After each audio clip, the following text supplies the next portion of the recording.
You're listening to and such a short amount of time to do it in. We were really a Mamma Mia podcast.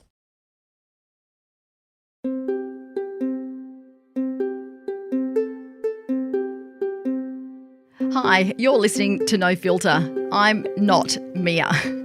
I'm Narelda Jacobs, a Whadjuk Noongar woman from Perth, living on Gadigal country in Sydney, and that's where I'm sitting now.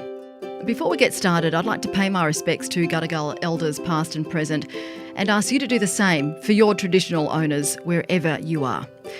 You may have seen me on Studio 10 and 10 News First, or heard my No Filter chat with Mia last year.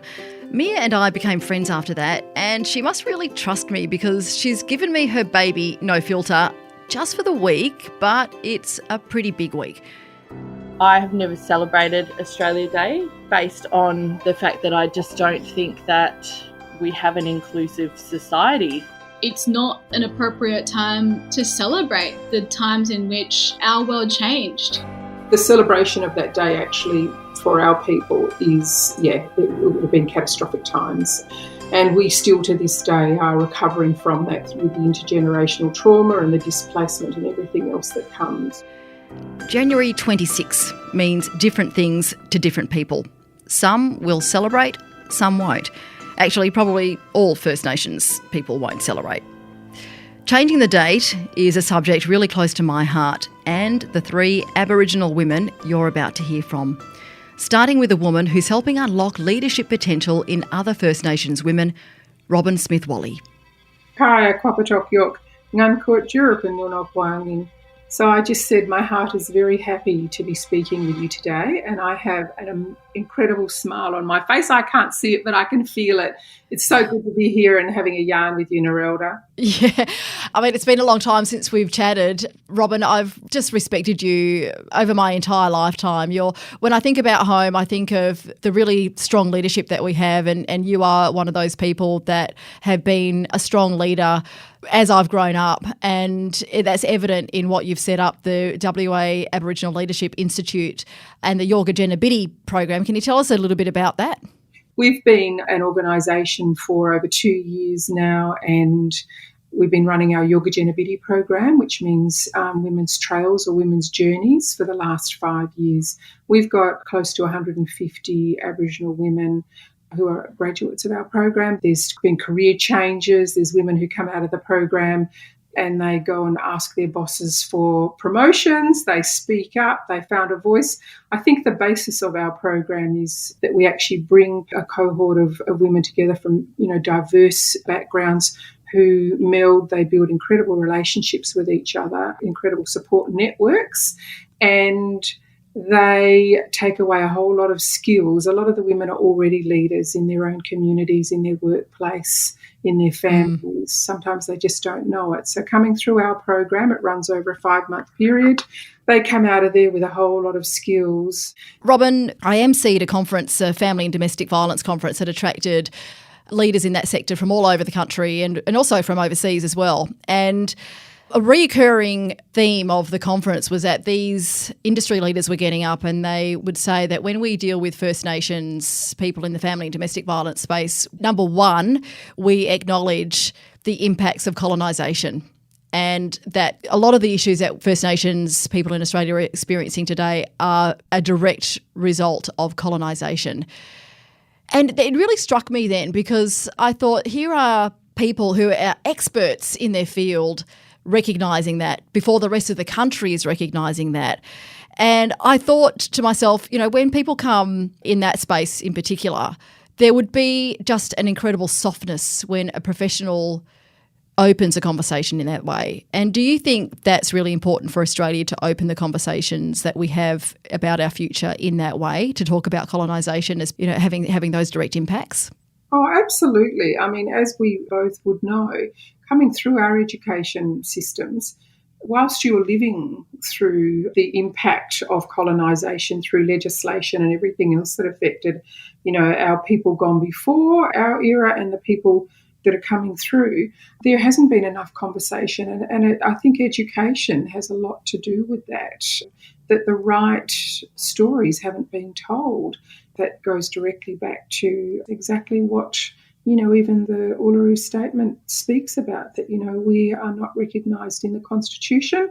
Basically, we as a nation of people haven't been a part of the story or the landscape since, I guess, I can't call it settlement, but, when the first people arrived here, our people have been excluded really from the story of Australia.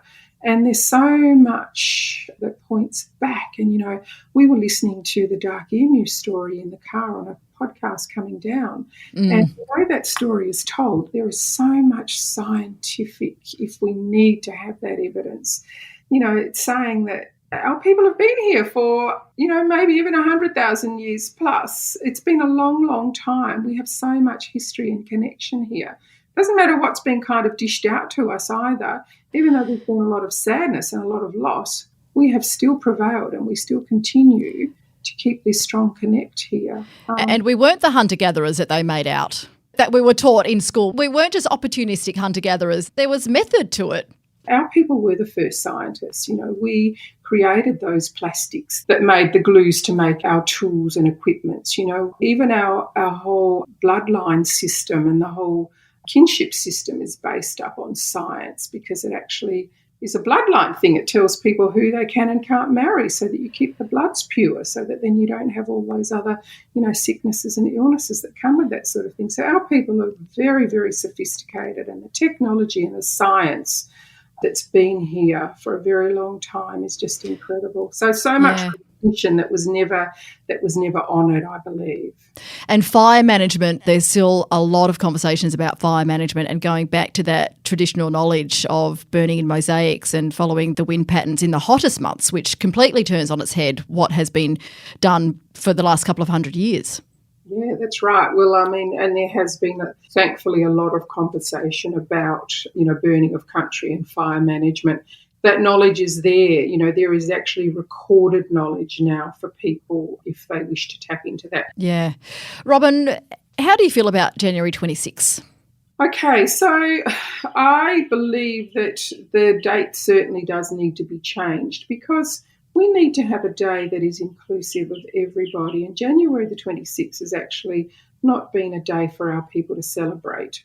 For me personally, I guess I've done a bit of a rethink because over the years of growing up and also, not really understanding what January 26th even was and what it represented and why were we commemorating that day or celebrating on that day, I had this misguided belief that because my mum is British, that I wouldn't be here if there wasn't the arrival of the First Fleet. And I had that kind of conflict within my mind of going, well, I can't turn my back on January 26th, can I? Because then that's kind of denying half of my existence. But what I came to realise is that I don't owe the First Fleet anything because it was such a dark time in our history. And Australia doesn't owe January 26th anything and the arrival of the First Fleet anything. So why are we celebrating that as our national day? Yeah, I totally agree with you. We don't owe and in actual fact, it's not the date that anything official really happened anyway, but it is the energy that goes into what that date actually celebrates. So you're absolutely right. The celebration of that day actually for our people is, it would have been catastrophic times. And we still to this day are recovering from that with the intergenerational trauma and the displacement and everything else that comes with what happened then. So, look, it's not a day of celebration for us. And I think if the country can rethink, and there are some councils, I know the Fremantle City Council have actually changed their day to one day in Fremantle, they call it. They've changed the date, and that's just about bringing everybody together on a different date that is inclusive of us all, where we all get to celebrate living on this incredible country and land. Yeah. Everything that it offers us all. Fremantle Council was the first one in Australia. And do you remember when they floated it as an idea? Everybody was up in arms. They're like, how dare you? How unpatriotic of you. But it started a movement. It did. Brad Petit, I think, is still the mayor down there, and he was awesome. He just took it up like that, and all of a sudden, yes, it caused a big riot, and people were up in arms about it, and there was a lot of commentary around it. But I think, what we need to do is just slowly keep talking, keep truth-telling, because at the end of the day, if we don't do that, then we are going to continue to be living a lie in this country. Yeah, Robyn, what's your truth? How did you start out in life? You were born in a really interesting time in our history. Yeah, so when I was born in 1967, so I believe that the referendum took place, or the results from that, or the law, however it worked out, came through in May of that year. So I was born in March, which means I was considered to be a non-citizen. So at that time, Aboriginal people were a part of the Flora and Fauna Act. So an interesting time for me. At first you get very angry, very, very angry about things. And then obviously as you grow and you experience and your mind expands, you start to realise that we need to handle things differently to being angry. Yes, we grow a thick skin and we try and work out ways to change minds in a really diplomatic way and not to be confronting and not to ruffle feathers. Is that what you think happens with us? See, that's interesting too, Narelda, because you do that. Like, it's so interesting, the phases that you go through. Like, you do that where you are being super diplomatic and it's kind of like, I don't want to ruffle feathers and I really want to work with these people and I want them to support our cause and what we're doing. But then, I've come to another stage and I'm working my way through that now, where I've come back to being frustrated again, because it doesn't seem like a lot has changed for our people. And whilst there are some of us who have had opportunity and we've taken that up and we've done great things, and, you are a great champion and a great role model for us as Aboriginal people, as Aboriginal women, as a leading Aboriginal woman in the national media, you're a great role model and a great champion. But, there are a lot of our people, and I see it very close to me, who still struggle. And I'm very concerned that things are still not improving at the rate that they should be. That frightens me and it makes me very frustrated. Hence why I work, so hard and am so passionate about the work that we do at our leadership organisation, because I believe that, we can start slowly and everything does start slow, and every woman that we have an impact on in our program, that's going to then have a flow-on effect back into her family, into her community, into the people she works with, however that might be. So, yes, I am a little bit frustrated, I could be sort of understating that a bit, but certainly frustrated at the moment. But, Robyn, I've seen the impacts of the women who have graduated from your Whadjuk program, and during their graduation ceremonies, you have all of them get up and just say a few words just to reflect on the time that they have in the leadership course. And one in particular stood out, of a woman who said before she went to Whadjuk, she had lost her kids, she'd lost her house, and she'd lost herself. It was a rebuilding, and you could just see the joy in her face and the pride amongst the rest of the cohort and the elders that were there. That would have been just such a powerful thing for you to hear, and the changes that you see in these women in a matter of weeks. Yeah, Narelda, I'm getting shivers up my legs as we're speaking about this, and I remember that particular woman, and, she went on to do amazing things after that. She went away and set up yarning circles or talking circles for women who had gone through what she'd gone through, so she was offering a support network there. But every single time we have a graduation and those women get up and speak for that 3 minutes about whatever they feel they've gained from the program and how it's changed their lives, there's not one person in the room that I'm sure is not impacted by what those women have said. So, yeah, look, this is what we need to do. This is the work we need to be doing, is just changing lives however we can and giving people an opportunity. And it's not about giving a handout, it's actually about giving a hand up, and that's exactly what we do. And to see those women then go on, some of them are now facilitating parts of our program, they're actively involved. So, that's making a difference. And they go back to their community and back into their families. First and foremost, you've got to work within your own family, and then it filters out from there. So, yeah, look, there's incredible things happening in this space, Narelda. Obviously not as much at faster pace as we'd like it to, but every win that we have means something. And, the one thing that won't take much to change is the day that we celebrate our national identity, because the impact that would have on First Nations people, from new Australians, from Australians who descend from, the First Fleet. They're more than just their descendants. We're more than just the sum of, what happened during that time in 1788. Australia is a different place then. Yeah. And we've got a history that spans as far back as 100,000 years. So it's time to change. It is time to change. The time is right now. We are ready for it. Acknowledging the truth. Tell the stories, hear the stories, listen to the stories of how this country was actually colonised. Then we can start to go through that healing process, because that's the problem. Our people are still reeling from the pain and still trying to heal from what happened. I always feel a sense of calm when I see and hear Robyn. Robyn mentioned Dark Emu, written by Bruce Pascoe. I would urge you to read it, because when we talk about truth-telling, Dark Emu will open your eyes in a way that fills you with pride. Robyn was saying she was born a non-citizen, and actually so was my sister Karen. Karen is fierce, and she's raised 3 fierce leaders. Her eldest, Kezia Jacobs Smith, is a champion of equality and a source of support for everyone around her. She's just given birth to a little baby girl named Yira, which means rise up in Noongar. You'll hear some cute baby noises through this chat. Yira's 2-year-old big brother is Idjil. That's the Noongar name of Kezia's pop, my dad. Kez was so close to her pop. I was very lucky, and I appreciate how lucky I was to have spent so much time with Pop. Especially as the oldest grandchild, I was sort of like his sidekick and mostly his minion, pretty much. He really instilled that sense of responsibility in me and that sense of belonging at a young age. And we had a very strong Christian upbringing in the early days, but we always knew that we were Noongars. He, for example, read me the 1905 Aborigines Act when I was about 8 or 9 years old. He made me sit down at the dining table at the family home. And, I was sitting there thinking, I really want to go outside and play.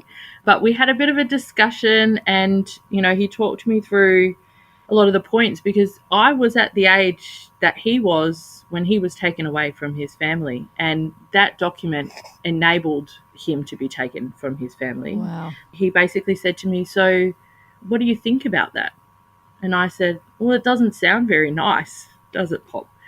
And he said, no, it wasn't very nice. And he said to me, so what are you going to do about it? And I said, well, we make sure that doesn't happen again. And Kez, that self-determination that Nan and Pop, Mum is British, your Nan is British, and our Pop's a Whadjuk Noongar man. But that self-determination was really created the foundation for our lives, and it was instilled in us to go to school, go to uni, get a good job, have a career, make it in the mainstream, I guess, to be able to be respected by everybody, and because that's what it took. It took, to be the best, to work harder, to look immaculate. The standard was so high as we were growing up, it was so high. And so that created then, I guess, the foundation of our lives of adults. We all own houses and or paying off houses, and we all have made it in mainstream sort of life. And that's where Dad was coming from. That's where Mum and Dad were coming from, because they wanted us, exactly what you're saying, for that never to happen again, for our children never to be taken away, for us to be able to be educated, to stand up. But that's also our privilege, isn't it? Yeah, and I have always known we weren't rich growing up, but we had a very privileged childhood in that we didn't have to worry about where our next meal was going to come from, whether or not the place that we were staying at that night was going to be safe for us as kids. But then, when I got into my teens, I was a bit of a rebel, and, I was testing the boundaries, and I decided that I knew enough to move out of home at 16, and I went off out into the world, and I learned what it was like to not have what I needed. I moved into a little house with my boyfriend at the time, who was 25 years old. So there was, not a lot of approval from family then too because of that. And I certainly wouldn't encourage any 16-year-old to go dating a 25-year-old at this point.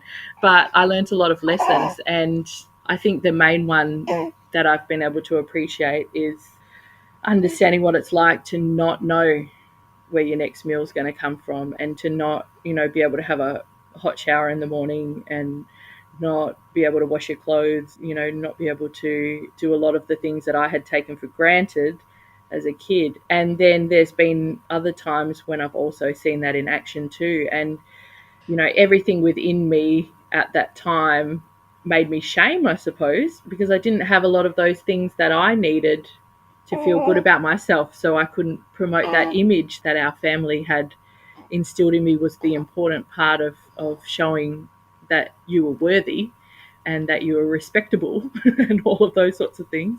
So I had to go out into the world feeling less than worthy and less respectable, and it changed the way I felt about myself, I think.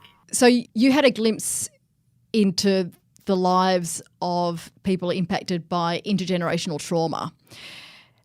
And I've done a bit of soul searching of my own in recent years, especially the conversations around privilege and unpacking our privilege. Because over the years, over the decades, I have been invited to go into schools and juvenile detention centres and give motivational speeches and encourage young people, to succeed and all those sorts of things.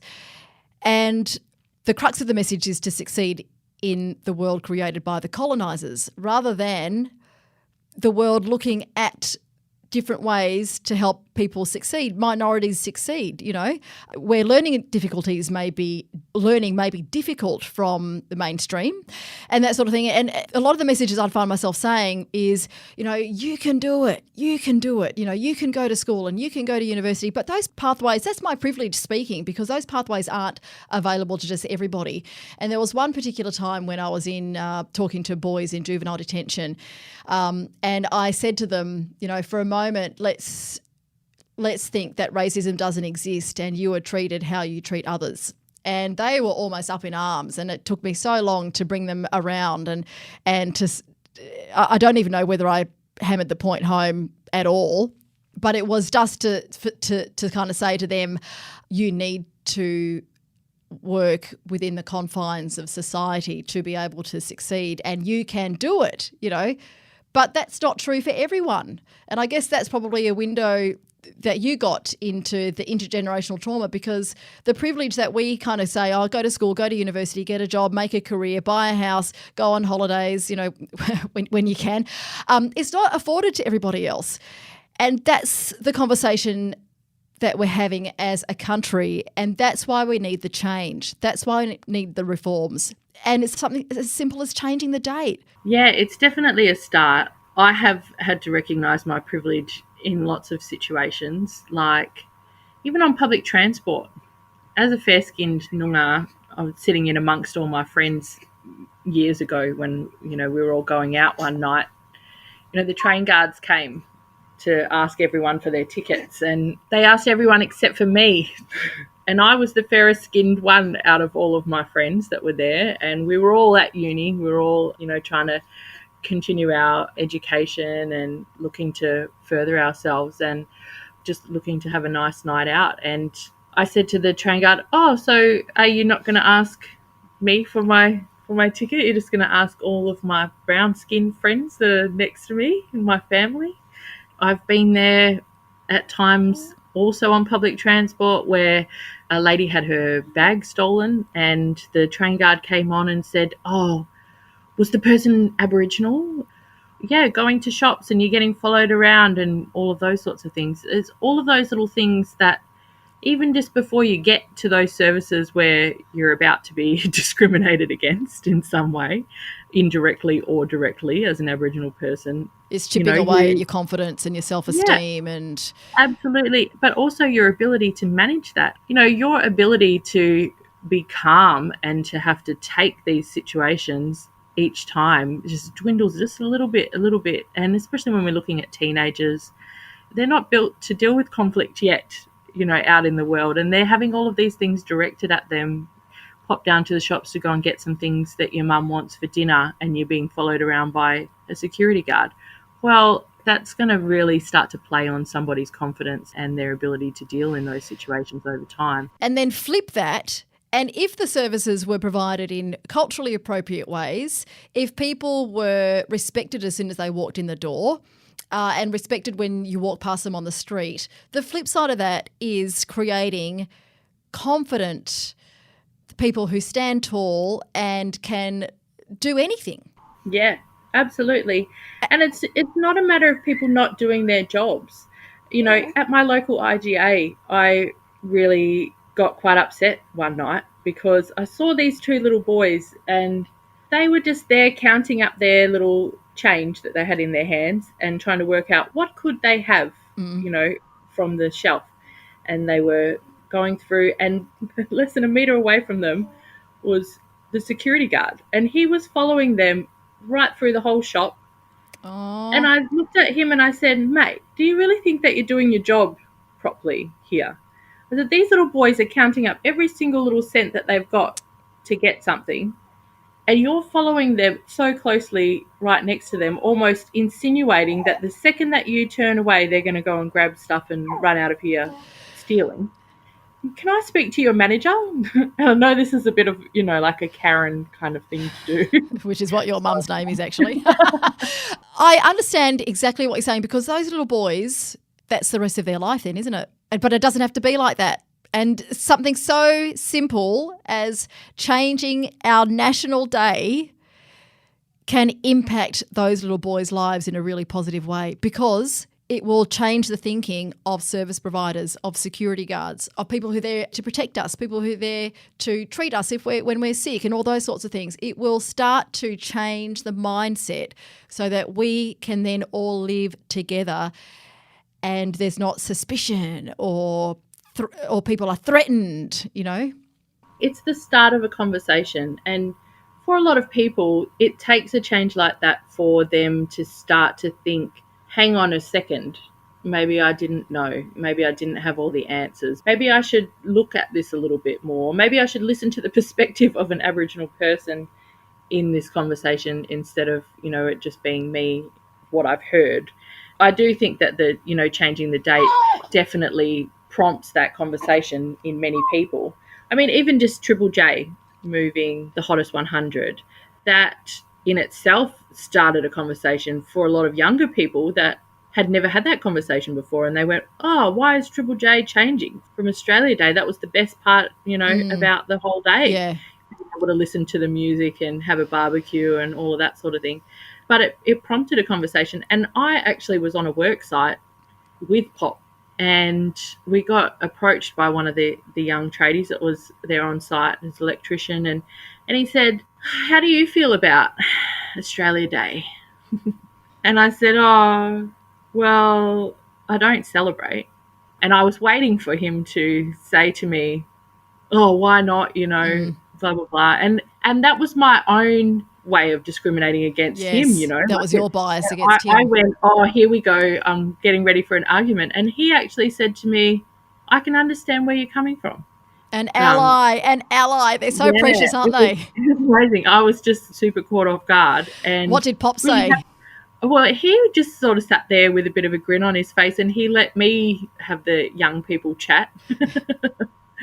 Every time this time of year comes around, we prepare to have these very difficult conversations, and it's incredibly taxing.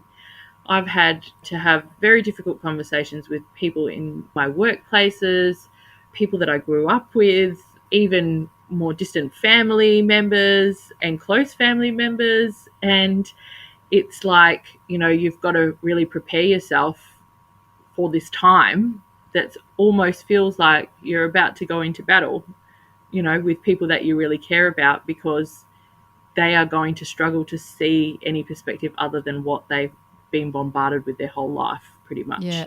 It's an easy option just to ignore it, isn't it? But you're not going to create change like that.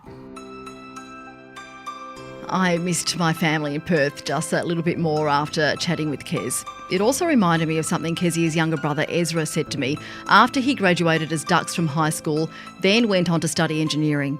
Ezra told me how people, like mining bosses, treated him differently once they knew he was smart and suddenly doors opened. But he said it shouldn't be like that. And no, it shouldn't be like that.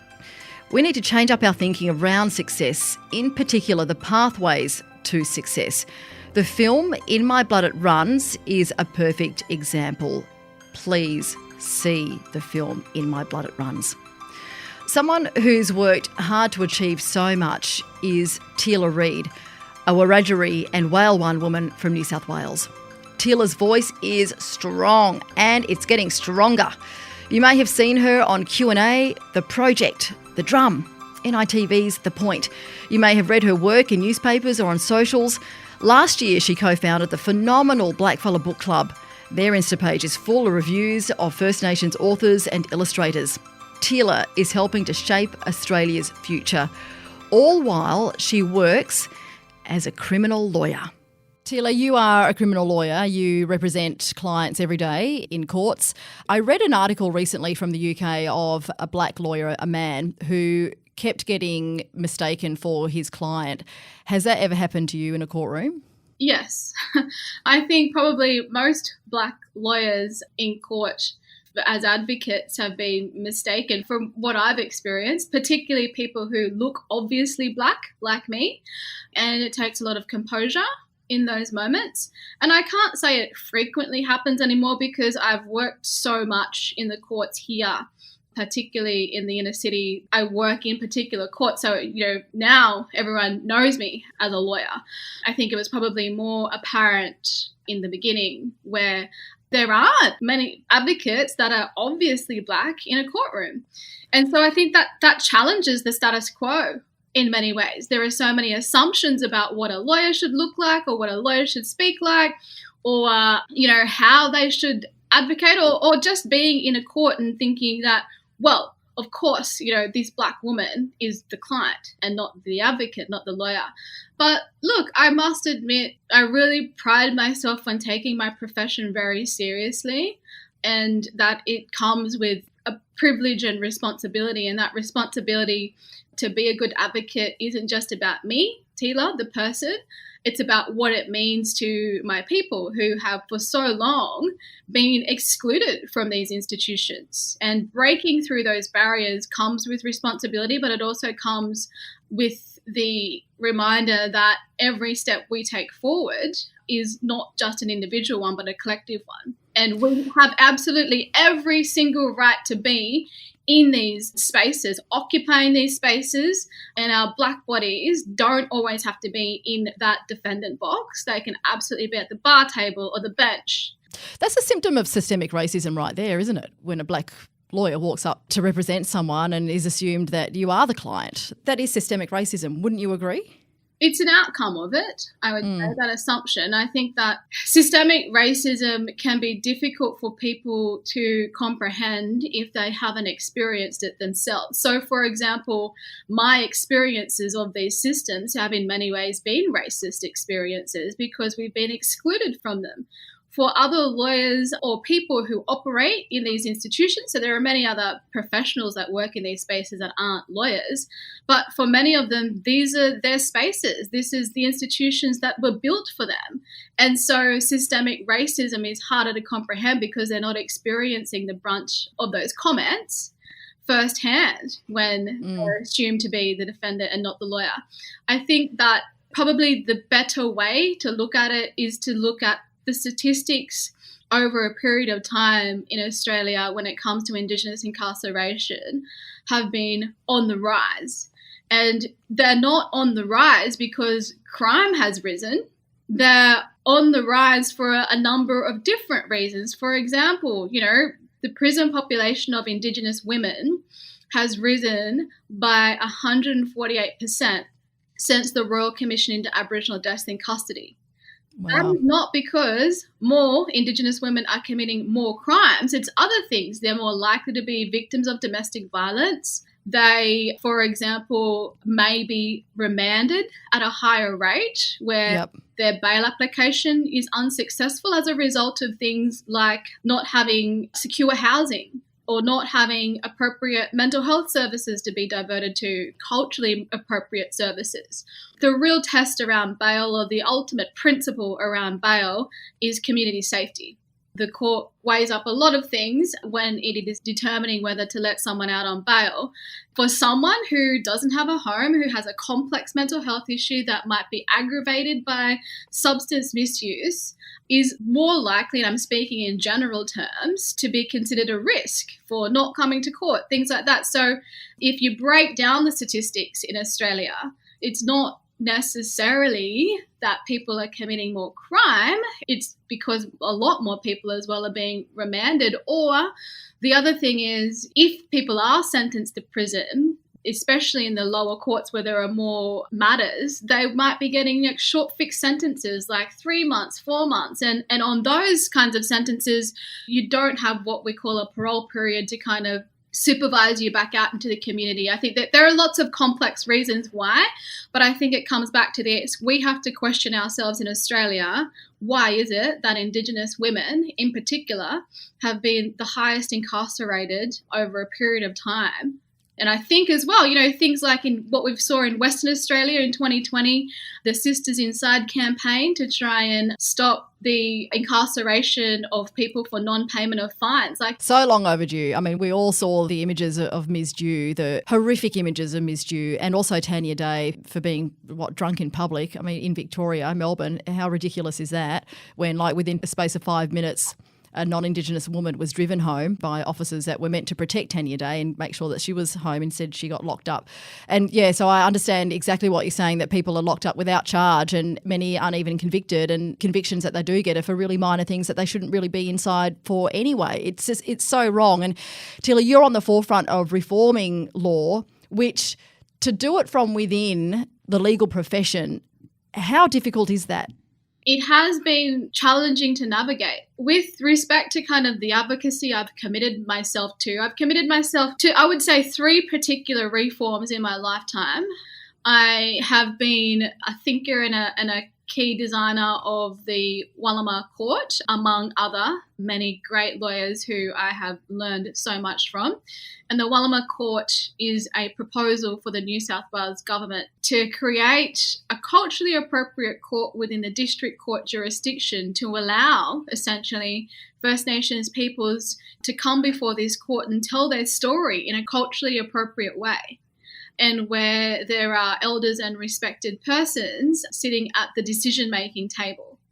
The way I see it as well, it's about having a discussion about intergenerational trauma. Often peoples who come before the court have had their dad go to prison or their auntie go to prison. It's so entrenched within our community because the systems are oppressive and racist. My second thing is the Uluru Statement from the Heart. I'm an advocate and a campaigner for the Uluru Statement. And you were involved in it well before it was read out 3 years ago. Well before. You were one of the founding members of getting the Uluru Statement of the Heart happening. I don't know if I would say a founding member, but we're fortunate to be part of the process that culminated into it. I was a working group leader on Section 5126, which in Australia, if people don't know, there is a power that empowers the federal parliament to make laws with respect to race. So it's called the race power.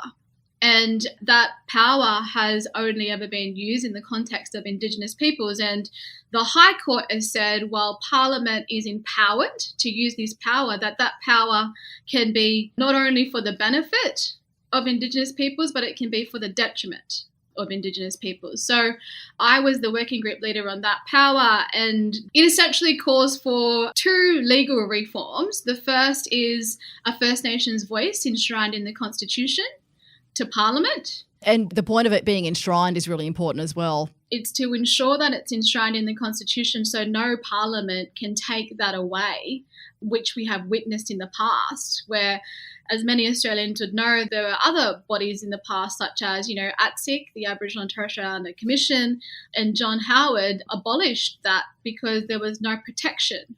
The second reform is a Makarrata Commission, and that word Makarrata was gifted to the statement, and it means the coming together after the struggle by the Yolngu. So that was a very generous gift. And essentially the Makarrata Commission is about enabling a process of treaty and truth-telling, because we know we're going to need many treaties in Australia to address the foundational grievances. Many treaties. Yes. Because I guess, a lot of people, when we think of treaty, we look to New Zealand. I mean, a lot of people look to New Zealand anyway as some kind of gold standard of how to live and work and treat First Nations people. A lot of people come back from New Zealand and go, why can't we be like New Zealand? Their colonisation was founded on the Waitangi Treaty, which is actually their national day. So you're saying that we need more than just one treaty to be able to move forward into the future? Yes, yep, absolutely. Because I think, we know on this continent that there are many different First Nations, and each of those First Nations ought to be sitting at that treaty table. And each of those First Nations would want to negotiate their own treaties. And also within that each of the First Nations would have their own authority. Who are the elders that are sitting at the table? Who are the key people that are negotiating these treaties? That's a really big conversation, not just Australia has to have, but First Nations peoples. And so that's why the first step of enshrining the voice is really critical. It's really critical because the many different nations need to have their voices heard. I think the Uluru Statement from the Heart encapsulates and frames the very conversations that we always will be having in the future until we change the Constitution. And Voice Treaty Truth, as you said, the truth element relates exactly to January 26, doesn't it? A lot of people are ignorant as to what January 26 is, and we've just gone along with the whole premise of January 26 celebrating that as our national day. But in actual fact, it's not even a day for non-Indigenous people to celebrate. Why are we celebrating the arrival of the First Fleet? It wasn't good for anyone to bring convicts. Those people for stealing loaves of bread and really minor crimes were also taken from their home, sailing across the oceans. Dozens of people died on this horrendous journey across the seas and came to a place that was completely foreign to them, away from their families. I mean, why are we celebrating that? And then they were used as slave labour, essentially. It's not a history for any of us to be proud of, that particular day. Yeah, well, I guess that's the thing white people have to confront. They actually really have to grapple with their own privilege on this. And rather than celebrating and getting wasted and putting on the Union Jack and the Southern Cross, which I would never wear them. Actually, you mentioned the Union Jack. How do you feel about the Union Jack? How do you feel about the monarchy in general and the Commonwealth? Well, I was going to say that's my third reform. My third reform is I would love to see in my lifetime an Australian Republic.